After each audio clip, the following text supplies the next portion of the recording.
तो mind map में हम लोग ये देखेंगे कि किस तरह से कम समय में हम पूरे चैप्टर का रिवीजन कर रहे हैं।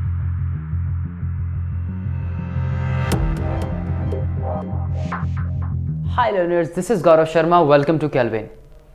आज हम लोग बात करेंगे about the mind map from the chapter human reproduction, class 12th biology. So mind map में हम लोग ये देखेंगे कि किस तरह से कम समय में हम पूरे चैप्टर का रिवीजन कर लें। हाँ, बहुत ज़्यादा डीप हम यहाँ पे नहीं जाने वाले। हम एक सुपरफिशियल वे में किस तरह से सारे टॉपिक्स को कवर कर सकते हैं एक शॉर्ट टाइम पीरियड में, वो एडवांटेज देता है हमें ये माइंड मैप। तो चलिए स्टार्ट करते हैं हम अपने इस माइंड मैप को, जो कि है ह्यूमन रिप्रोडक्शन के ऊपर। रिप्रोडक्शन में जानते हैं आप लोग कि प्रोडक्शन होना। अब ये ह्यूमन रिप्रोडक्शन की हम लोग बात कर रहे हैं, तो ह्यूमन रिप्रोडक्शन में यहाँ हम एक सिस्टम के बारे में बात करेंगे जो इस रिप्रोडक्शन में अपना रोल प्ले करता है। अब वो मेल रिप्रोडक्टिव सिस्टम हो और दूसरा फीमेल रिप्रोडक्टिव सिस्टम। मैं बात करूं यहां पर मेल रिप्रोडक्टिव सिस्टम के बारे में। सो मेल रिप्रोडक्टिव कौन कौन से पार्ट से कंसिस्ट होता है ये आपको पता होना चाहिए। या फिर मैं सिर्फ ये नहीं कहूंगा कि ह्यूमन रिप्रोडक्टिव सिस्टम के बारे में बात कर रहे हैं। आप जब किसी भी सिस्टम को पढ़ते हैं तो आपको ये पता होना चाहिए कि वो कौन कौन से पार्ट्स उसको बनाने वाले हैं, किस किस पार्ट से वो कंसिस्ट होता है। तो यहां जब हम देखते हैं मेल रिप्रोडक्टिव सिस्टम को ह्यूमंस के अंदर, सो हमें देखने को मिलते हैं कुछ like testis part, testis, accessory ducts, external genitalia and the associated glands उसके साथ, या एक्सेसरी ग्लैंड्स जिसको हम नाम देते हैं। तो testis in the testicular lobules is made up of the seminiferous tubules। आप जानते हैं seminiferous tubule जहां स्पर्मेटोजेनेसिस की प्रोसेस जो है वो होती है, या स्पर्म्स का फॉर्मेशन साधारण शब्दों में कहूं जहां पे होता है। सेमिनिफेरस ट्यूब्यूल जो कंसिस्ट होता है, ये चीज यहां इंपॉर्टेंट है। मैं आपको बता दूं कि यहां पर सवाल जो है वो पूछा जाता है, चाहे वो आपके कॉम्पिटिटिव एग्जाम्स हो या फिर आपके बोर्ड एग्जाम्स हो। ये जो यहां बात की गई है इन सेल्स की, जहां पर लीडिंग सेल्स और सर्टोली सेल्स, यहां कई बार इसका फंक्शन जो है लर्नर्स वो पूछा जा चुका है, कई बार इसका फंक्शन जो है वो पूछा जा चुका है। तो आपको ये चीज पता होनी चाहिए कि जो सर्टोली सेल्स होती हैं, they provide nutrition to the germ cells, and you all know very well about what are the germ cells. ये सवाल कई बार पूछा गया है। मैं फिर दोहरा रहा हूं कि शॉर्ट मार्क्स में या आपके नीट जैसे कॉम्पिटिटिव एग्जाम्स में इन सर्टोली सेल्स और लेडिक सेल्स के ऊपर फंक्शन इसका पूछा गया है। तो ये चीज आपको पता होनी चाहिए। सिंथेसाइज करना और सिक्रीट करना एंड्रोजन को, ये काम है लेडिक सेल्स का। दूसरी तरफ spermatogonia that forms sperm through the meiotic division. ये हम देखेंगे कि किस तरह से स्पर्मेटोगोनिया की प्रोसेस हम एक स्कीमेटिक चार्ट के थ्रू हम उसको देखेंगे। ये बात समझ आई? तो ये इतना सेमिनिफेरस ट्यूब्यूल से रिलेटेड यहां पर इतना। दूसरी तरफ यहां बात की जाती है डक्ट्स की। डक्ट्स वो ट्यूब्स होती हैं जो इस स्पर्मेटोजेनेसिस की प्रोसेस को कंप्लीट करने में अपना रोल प्ले, स्पर्म्स को बनाने से लेकर या फिर स्पर्म्स को बॉडी के बाहर तक आने में, या उसका जो एक एंड है जहां पर उस प्रोसेस का, उसको कंप्लीट करने में अपना रोल प्ले करती हैं। तो कौन कौन सी डक्ट्स होती हैं वो यहां उसके नाम मेंशन्ड है, आपको पता होनी चाहिए ये, like rete testis, vasa efferentia, epididymis and the vasa deferens. इन सभी का अपना अलग अलग रोल होता है और वो रोल्स आपको पता होने चाहिए कि किस तरह से ये अपना रोल प्ले करती हैं, राइट। दूसरी तरफ हम देखते हैं यहां इनके साथ जो ग्लैंड्स एसोसिएटेड होती हैं। ग्लैंड्स सिक्रीट करती हैं कुछ एंजाइम्स को, राइट। तो ग्लैंड सबसे पहले इंपॉर्टेंट कौन कौन सी ग्लैंड्स हैं जो होती हैं यहां पर प्रेजेंट, तो सेमिनल वेसिकल, प्रोस्टेट ग्लैंड और बल्बोयूरेथ्रल ग्लैंड। आपको यह भी पता होना चाहिए कि ये कौन सी ग्लैंड पेयर में प्रेजेंट होती है और कौन सी पेयर में प्रेजेंट नहीं होती, ठीक है। दूसरी तरफ इनका सिक्रीशन की बात यहां पे की गई है कि किस तरह से ये अपना सिक्रीशन करती हैं।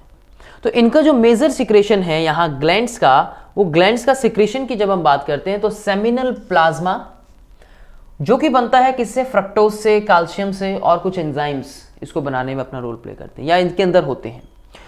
Bulbourethral glands also lubricates the penis. यहां इनका फंक्शन थोड़ा सा इसमें बताया गया है, यहां थोड़े से फंक्शन की इसमें बात की गई है कि किस तरह से सेमिनल वेसिकल और बल्बो यूरेथ्रल जो है अपना रोल प्ले करती है। उसके बाद हम देखते हैं यहाँ पे जो मेल रिप्रोडक्टिव सिस्टम, ये आपके एनसीईआरटी का डायग्राम है, राइट, ये आपके एनसीईआरटी का डायग्राम है जो आपको बनाना आना चाहिए, और इसमें कुछ पार्ट जो है वो आपको पता होने चाहिए कि कौन सा कहाँ पर प्रेजेंट होता है या लोकेटेड होता है। स्पेशली मैं ग्लैंड्स के बारे में अगर बात करूँ तो आपको दिख रहा होगा यहाँ पे बल्बो यूरेथ्रल ग्लैंड्स और आपका प्रोस्टेट ग्लैंड जो कि इसके अंदर आपको नहीं दिख रही होगी, राइट। तो आपको जो अकॉर्डिंग टू एनसीईआरटी आपको ये डायग्राम की लेबलिंग पता होनी चाहिए, ठीक है। दूसरी तरफ हम यहाँ देख रहे थे अभी डक्ट्स के बारे में, जो एक्सेसरी डक्ट्स थी। तो मैंने जैसे कि कहा आपको कि सबका अपना अलग अलग फंक्शन है। ये स्टोर करती हैं और ट्रांसपोर्ट करने में हेल्प करते हैं स्पर्म्स को from testis to the urethra. जैसे कि मैंने आपको पासवे के इसके पासेज के बारे में बताया कि किस तरह से ये पूरा प्रोसेस को कंप्लीट करती हैं स्पर्म्स के बनने से लेके और बॉडी में बाहर उसके रिलीज होने तक। इन सभी का अपना अलग अलग रोल होता है। इसके अलावा आप इस चैप्टर में और एक्चुअली इस टॉपिक में एक फ्लो चार्ट को और बनाएंगे। आप इससे रिलेटेड एक फ्लो चार्ट जरूर बनाएंगे, और वो जो फ्लो चार्ट होगा वो फ्लो चार्ट बेस्ड होगा किस पे, the process of spermatogenesis, right. तो आपको वो फ्लो चार्ट की प्रैक्टिस करनी है। वो फ्लो चार्ट एक तो आपके स्पर्मेटोजेनेसिस के टॉपिक पे कि किस तरह से प्रोसेस कंप्लीट होती है और बाहर तक ये डक्ट्स जो है अपना रोल प्ले करती हैं, आपके उस पर कमांड देगा।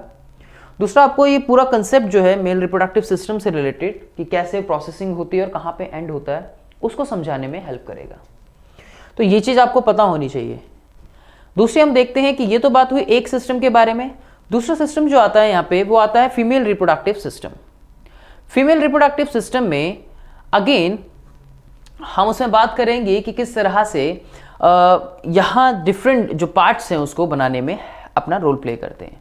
सो ओवेरियस की सबसे पहले बात करूं तो ओवेरियन स्ट्रोमा एक उसमें, ओवेरियन स्ट्रोमा में आपने डायग्राम देखा होगा एनसीईआरटी में। यहाँ वो डायग्राम मेंशन नहीं है, आपने एनसीईआरटी में डायग्राम देखा होगा जहाँ पर आपको कॉर्टेक्स और मेडुला रीजन इसमें देखने को मिलेंगे और किस तरह से वो प्रोड्यूस करते हैं ओवम को, और ओवेरियन हार्मोन उस रीजन में कैसे प्रोड्यूस होते हैं वो आपको वो बताता है। ये फीमेल रिप्रोडक्टिव सिस्टम का पार्ट है, पूरा का पूरा जो सिस्टम है कहाँ पे कंसिस्ट होता है। अब यहाँ से एक छोटा सा सवाल आपको देखने को मिल सकता है कि ये जो 3 पार्ट्स बताए गए हैं पूरे फेलोपियन ट्यूब के हो गए, और यहाँ से एक सवाल बनता है कि फर्टिलाइजेशन की प्रोसेस जो है वो एक्चुअली कंप्लीट कहाँ होती है। So there is a site of fertilization which is the ampullary isthmic junction। यहां आपको ये यूटेराइन स्पेस या कैविटी देखने को मिल रही है जहां पर ये इम्प्लांटेशन की प्रोसेस अभी आप पढ़ेंगे जहां पे कंप्लीट होती है, राइट। सो ये 2 चीज यहां पे इस डायग्राम में इंपॉर्टेंट है जो कि आपको पता होनी चाहिए। वैसे तो पूरा ही इंपॉर्टेंट है according to exam point of view, लेकिन यहां 2 चीजें जो इस सवाल यहां पे बन सकते हैं उसके अकॉर्डिंगली मैंने आपको बताया। उसके बाद ये तो बात रही उसके कॉर्टेक्स रीजन की। फिर आप इसमें पढ़ते हैं कुछ इसमें फीमेल रिप्रोडक्टिव सिस्टम में एक्सेसरी डक्ट्स के बारे में। तो एक्सेसरी डक्ट्स में आप देखते हैं क्या क्या, ओविडक्ट, यूट्रस और वजाइना। ओविडक्ट, इन्फुंडिबुलम, एम्पुला, स्थमिक जो अभी हमने बात की यहाँ पे, ओविडक्ट जिससे बनती है। यूट्रस जो अभी हमने रीजन की बात की, uterus region, and the vagina initial point, right, initial point of this female reproductive tract. इसके बाद हम इसमें बात करते हैं इसके एक्सटर्नल जेनिटेलियाज के बारे में, जिसमें 4 पार्ट आपके जो मेन है, या 5 पार्ट में कहूँ कि इसमें मेन है, mons pubis, labia majora, labia minora, hymen और क्लाइटोरिस, ठीक है। दूसरा, यहाँ जैसे मेल रिप्रोडक्टिव सिस्टम के साथ कंसिस्ट होती हैं कई ग्लैंड्स, उसी तरह से फीमेल रिप्रोडक्टिव सिस्टम के साथ कंसिस्ट होती हैं कई ग्लैंड्स, मेमरी ग्लैंड्स। सो मेमरी ग्लैंड और मेमरी लोब्स और मेमरी डक्ट या लैक्टिफेरस डक्ट यहाँ पे प्रेजेंट होती हैं, और कुछ मेमरी लोब जो है वो एल्वियोलाई सेक और सिक्रेट करने में हेल्प करती हैं मिल्क को। साधारण शब्दों में मैं कहूँ कि ये जो मेमरी ग्लैंड्स हैं ये मिल्क के प्रोडक्शन में हेल्प करती हैं, राइट, जानते हैं आप सभी। और इससे रिलेटेड बस आपको ये जो चीज़ यहाँ पे ज़्यादा अच्छे से समझनी है कि ये लैक्टिफेरस डक्ट किस तरह से रोल प्ले करती है, और एल्वियोलर सेल्स जो होती हैं वो कैसे मिल्क को सिक्रेट करने में अपना रोल प्ले करती हैं, और वेरियस हार्मोन्स जो होते हैं वो कैसे अपना रोल प्ले करते हैं यहाँ इसके प्रोडक्शन के अंदर। अगर आपको ये चीज़ें कंप्लीट समझनी है तो जाके आप हमारा लाइव रिकॉर्डेड जो लेक्चर है उसको समझ सकते हैं। किस तरह से वहाँ पे डिटेल हमने समझा है कि कैसे मिल्क का प्रोडक्शन होता है या किस तरह से स्पर्मेटोजेनेसिस की प्रोसेस होती है या फ्लो चार्ट की जो अभी मैं बात कर रहा था, वो सारी चीज़ें आपको वहाँ पे देखने को मिलेंगी। दूसरी तरफ यहाँ पे हॉर्मोन्स विच इज़ इम्पॉर्टेंट, और आपके कॉम्पिटिटिव एग्जाम से लेकर और कई जगह यहाँ ये क्वेश्चन जो है इन हॉर्मोन्स के ऊपर पूछा गया है। तो आपको ये जानकारी होनी चाहिए इसकी कि कैसे ये हार्मोन्स का प्रोडक्शन होता है, कैसे हाइपोथैलेमस रीजन से देन पिट्यूटरी ग्लैंड अपना रोल प्ले करती है और इनका सिक्रीशन होता है। जो मेन हार्मोन है यहाँ पे follicular stimulating hormone, estrogen, LH luteinizing hormone and the progesterone. तो ये पूरी प्रोसेसिंग समझनी होगी, आपको पता होनी चाहिए कि कैसे पिट्यूटरी ग्लैंड के पास कमांड आती है और कैसे वो फिर सप्रेस होते हैं। बहुत सारी चीज़ें हैं इसमें समझने के लिए, इंपॉर्टेंट है। एग्जाम पॉइंट ऑफ व्यू से ध्यान रखिएगा, एग्जाम पॉइंट ऑफ व्यू से इंपॉर्टेंट है ये। और आप अगर नीट एस्पिरेंट हैं तो नीट पॉइंट ऑफ व्यू से भी यहाँ से सवाल जो है वो हार्मोन से रिलेटेड पूछा जाता है, ध्यान रखिएगा। इसके बाद यहाँ जो गैमेट्स का बनना, जो गैमेट्स हैं, इसी तरह से मेल हार्मोन्स के बारे में भी हमने बात की थी कि GnRH और LH, FSH और एंड्रोजन्स जो है अपना रोल प्ले करते हैं। देन इसमें बात करेंगे हम लोग गैमेटोजेनेसिस की प्रोसेस में, जो कि इस चैप्टर का इंपॉर्टेंट टॉपिक है, फॉर्मेशन ऑफ गैमेट्स। तो सबसे पहले हम यहाँ देख रहे हैं फॉर्मेशन ऑफ गैमेट्स में कि at the time of puberty कैसे स्पर्मेटोगोनिया जो है वो माइटोसिस होगा। ये आपका चार्ट जो है ये आपको NCERT में देखने को मिलता है ये चार्ट, और इसके थ्रू आप देखते हैं कि कैसे स्पर्मेटोजोआ जो है वो फॉर्म होते हैं, या मैं कहूँ कि स्पम्स का फॉर्मेशन होता है। तो माइटोसिस डिफरेंशिएशन हुआ, प्राइमरी स्पर्मेटोसाइट बने, first meiotic division, then secondary spermatocyte, second meiotic division, spermatids form हुए, देन डिफरेंशिएशन हुआ तो 4 स्पर्म्स जो है वो हमें यहाँ पे स्पर्मेटोजोआ जो है वो देखने को मिले। तो सिंपली कहूँ तो ये दोनों ही चार्ट जो हैं आपके, oogonia हो और आपका स्पर्मेटो यानी कि oogenesis की प्रोसेस हो और या फिर स्पर्मेटोजेनेसिस की प्रोसेस हो, आपको ये चीज़ पता होनी चाहिए। दैट इज इम्पॉर्टेंट, ये इंपॉर्टेंट है, दोनों ही ध्यान रखिएगा। उसी तरह से यहाँ पर भी oogonia कैसे माइटोसिस डिफरेंशिएशन हुआ और प्राइमरी oocytes बने। तो ये जो होते हैं और जो oocytes होते हैं या ओवम जो होते हैं ये प्रेजेंट होते हैं बाय बर्थ एक फीमेल की बॉडी में। हाँ, मैच्योरेशन स्टेज में आने के बाद या मैं कहूँ कि प्यूबर्टी के एज में आने के बाद जब हार्मोनल चेंजेस आते हैं तो ये मैच्योर होने स्टार्ट होते हैं। समझ आई? तो दूसरा यहाँ किस तरह से यही चीज़ बताई गई यहाँ पे, बर्थ, चाइल्डहुड, जब प्यूबर्टी हुआ तो कैसे ओवम का फॉर्मेशन हुआ।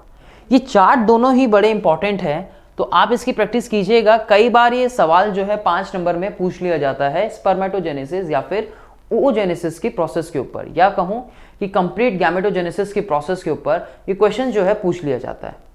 तो इसको प्रिपेयर करना है आपको। दूसरा यहाँ पर जो बात की गई है वो मेंस्ट्रुअल साइकिल। मुझे तो सारे ही टॉपिक्स जो हैं इस चैप्टर में बड़े इंपॉर्टेंट लगते हैं, क्योंकि कहीं ना कहीं हर बार किसी न किसी से सवाल जो है वो पूछ लिया जाता है। अब दूसरा यहाँ पे जो अनदर इंपॉर्टेंट टॉपिक है वो है हार्मोनल चेंजेस को लेके, यानी कि मेंस्ट्रुअल साइकिल को लेके, मेंस्ट्रुअल ब्लीड को लेके, या साधारण शब्दों में कहें तो पीरियड्स को लेके। तो इस मेंस्ट्रुअल साइकिल के ऊपर भी बहुत बार सवाल जो है वो पूछे गए हैं। आप सिंपली इस ग्राफ को फेजेस की फॉर्म में याद कीजिएगा, या आप इसको सिंपली जो है फेजेस की फॉर्म में समझिएगा कि कैसे कैसे मेंस्ट्रुएशन फेज होता है, फिर फॉलिकुलर फेज होता है, ल्यूटल फेज, और इस तरह से हार्मोन्स का आपको मेन रोल यहाँ पे देखना है कि ये जो ग्राफ बताया गया है आपको कि कब कौन सा हार्मोन जो है वो पीक पर रहेगा।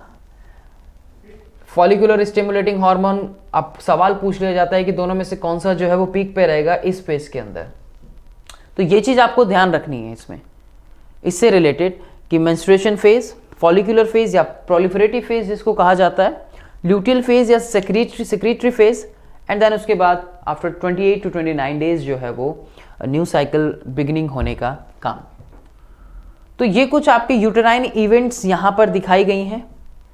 मेंस्ट्रुअल साइकिल्स बिगिन कब होती है, what if egg not fertilized and what will happen if egg is fertilized. 2 सवाल यहाँ पे बनते हैं इसको लेकर। तो जब एग फर्टिलाइज्ड नहीं हुआ यानी कि फ्यूजन नहीं हुआ गैमेट्स का, तब क्या होगा, और जब गैमेट्स का फ्यूजन हो गया तब क्या होगा। तो ये सवाल यहाँ पे एक चीज़ और आती है जो कि यूट्राइन कैविटीज़ या यूट्राइन वॉल को लेके आती है, यूट्रस की वॉल को, एंडोमेट्रियम को। वही है सिंपली ब्रेकडाउन होना, राइट, जानते हैं आप सभी। तो ये आपको जो यहाँ मेन चीज़ देखनी है वो हार्मोन से रिलेटेड है। इस ग्राफ में आपको ये फॉलिकुलर स्टिमुलेटिंग हार्मोन और LH को समझना है कि किस फेज़ में इनका ग्राफ जो है वो कैसे चेंज होता है चारों फेजेस को लेके, ये बात। देन उसके बाद फ्यूजन होना गैमेट्स का फ्यूजन। और ये डायग्राम भाई बड़ा इंपॉर्टेंट है, जो स्पर्म का डायग्राम है, दैट इज इंपॉर्टेंट। ये इंपॉर्टेंट है, ये जो ह्यूमन के स्पर्म का डायग्राम है। यहाँ 3 फेजेस, आप इस 3 पार्ट्स में आप इसको देखते हैं, हेड रीजन, टेल रीजन और मिडिल पॉइंट या मिडिल पीस। तो दूसरी यहाँ पे जो पिक्चर है वो ये बता रही है आपको किस तरह से कि एक सिंगल स्पर्म जो है वो एंटर करता है या क्यों कर पाता है। ये पूरी प्रोसेसिंग जो है हमने काफ़ी डिटेल स्टडी की है इसकी अपने उस रिकॉर्डेड लेक्चर के अंदर। अगर आप समझना चाहते हैं कि कैसे एक सिंगल स्पर्म ही इनफ है एग को फर्टिलाइज करने के लिए, बाकी के स्पर्म्स की एंट्री क्यों नहीं हो पाती, तो जाके आप उस वीडियो को ज़रूर देखिएगा, बहुत ही इंटरेस्टिंग है और काफ़ी डिटेल में वहाँ बताया है मैंने कि कैसे ये पेरीवाइटिलाइन स्पेस हो या जोना पैलुसिडा लेयर का फॉर्मेशन कैसे होना, कोरोना रेडिएटा क्या रोल प्ले करता है अपना, वो सारी चीज़ें हमने वहाँ पे स्टडी की है। तो ये चीज़ आपको देखनी है, इसमें मेनली आपको स्पर्म का डायग्राम बनाकर प्रैक्टिस ज़रूर करनी है और इसकी फंक्शनिंग भी बहुत बेहतर तरीके से करनी है आपको। देन हमने हार्मोन्स के बारे में बात की थी कि किस तरह से लास्ट में जब हम इसमें आते हैं तो एक प्रोसेस है जिसको इम्प्लांटेशन कहा जाता है। तो इम्प्लांटेशन, सिंपली इम्प्लांटेशन को अगर मैं कहूँ तो सिंपली इम्प्लांटेशन का मतलब क्या है कि जो एग फर्टिलाइज्ड होता है एम्पुलरी स्थमिक जंक्शन में, उस एग के फर्टिलाइज्ड होने के बाद वो प्रोसेसिंग होती है कि कैसे क्लीवेज बना, कैसे मोरूला की स्टेज आई, कैसे ब्लास्टोसिस्ट बना, एंड देन लास्ट में जाके वो इम्प्लांट हो गया कहाँ पे, यूट्रस के अंदर। So that is a process of implantation. Then gestation period जो है वो स्टार्ट होता है 9 मंथ्स का, जो हमें ह्यूमंस के अंदर देखने को मिलता है, द वेरियस चेंजेस आते हैं। तो ये बात होती है किसकी, जहाँ बात की गई ब्लास्टोसिस्ट इम्प्लांटेशन के बारे में। तो ये चीज़ें आपको देखनी है कि कब मोरूला स्टेज है, कौन सा ब्लास्टोसिस्ट स्टेज है, ये पता होना चाहिए आपको।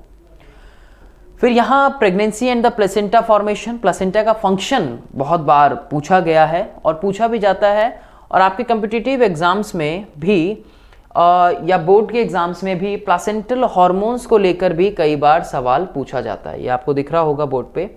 तो ये आपके कुछ प्लासेंटल हार्मोन्स हैं। तो सिंपली आप प्लासेंटा का फंक्शन तो जानते हैं कि ट्रांसपोर्ट करने में हेल्प करता है gases and the form the embryo, the transport substances and gases to and from the embryo, to and from the embryo. तो एक ट्रांसपोर्टेशन का काम हो गया यहाँ पे। दूसरा ये पॉइंट बड़ा इंपॉर्टेंट है, नीट पॉइंट ऑफ व्यू से कहूँ या फिर मैं क्लास 12 CBSE के पॉइंट ऑफ व्यू से कहूँ, तो ये ना आपका सवाल पूछ लिया जाता है हार्मोन्स को लेके। तो हार्मोन्स के आपके नाम याद रखने हैं, HCG हो, HPL हो, एस्ट्रोजन हो, प्रोजेस्टेरोन हो, रिलैक्सिन हो, ये सभी आपको पता होने चाहिए और स्पेशली इनकी फंक्शनिंग भी, ठीक है। तो उसके बाद कुछ पार्चुरेशन और लैक्टेशन की जो टर्म्स आते हैं यहाँ पे छोटी। तो लैक्टेशन आप जानते हैं वो आफ्टर द पार्चुरेशन होगा। तो सबसे पहले parturition, the process of giving birth to young one which is after the gestation period, young ones after the gestation period, parturition की प्रोसेसिंग होती है वो। यहाँ ऑक्सीटोसिन हार्मोन अपना रोल प्ले करता है, जानते हैं किस तरह से वो यूट्राइन कैविटी जो यूट्रस होता है और उसको कंट्रैक्शन में अपना रोल प्ले करता है, यानी ईजिली जो है वो बेबी जो है वो ताकि डिलीवर हो जाए, बाहर डिलीवरी हो जाए। लैक्टेशन पीरियड पार्चुरेशन की बात की है, production of milk towards the end of the pregnancy. और यहाँ एक स्पेशल एंटीबॉडी का नाम भी आता है जो फर्स्ट मिल्क कहा जाता है उसमें, जिसमें कोलेस्ट्रम प्रेजेंट होता है और उस कोलेस्ट्रम के अंदर IgA एंटीबॉडी का नाम आता है। आप कोलेस्ट्रम टर्म आपने पढ़ी होगी, कोलेस्ट्रम टर्म जो है इससे रिलेटेड आपने पढ़ी होगी NCERT में। और आप लोग एक एंटीबॉडी का नाम भी इसमें जानते हैं जो कि IgA एंटीबॉडी इसके अंदर प्रेजेंट होता है। तो ये भी कई बार नीट में सवाल पूछ लिया जाता है, या आपके जो क्लास 12th में यहाँ से सवाल जो है इन टर्म से रिलेटेड, या फिर इस एंटीबॉडी का नाम जो, या फिर इस पर्टिकुलर ये जो फर्स्ट मिल्क कहा जाता है उसके अंदर प्रेजेंट होता है ये येलोइश फ्लूइड कोलेस्ट्रम सब्सटेंस, उसके बारे में भी पूछ लिया जाता है। राइट, क्या इतनी बात समझ आई आपको? तो ये एक आपका फ्लो चार्ट है पूरा कि किस तरह से आप एक शॉर्ट टाइम में, आपको शायद मैं कुछ रिवाइज कराने में कम समय में इस पूरे चैप्टर को अपना कुछ थोड़ा सा रोल प्ले कर पाया हूं आप लोगों के साथ, या आपकी कुछ मदद कर पाया हूं इस चैप्टर को शॉर्ट समय में, इस 15 to 20 मिनट्स के पीरियड में समझाने में। सो अगर आपको ये वीडियो अच्छी लगी हो तो इसको लाइक करें और अपने फ्रेंड्स के साथ इसको शेयर करना ना भूलें। मिलता हूं अगली वीडियो में, तब तक धन्यवाद।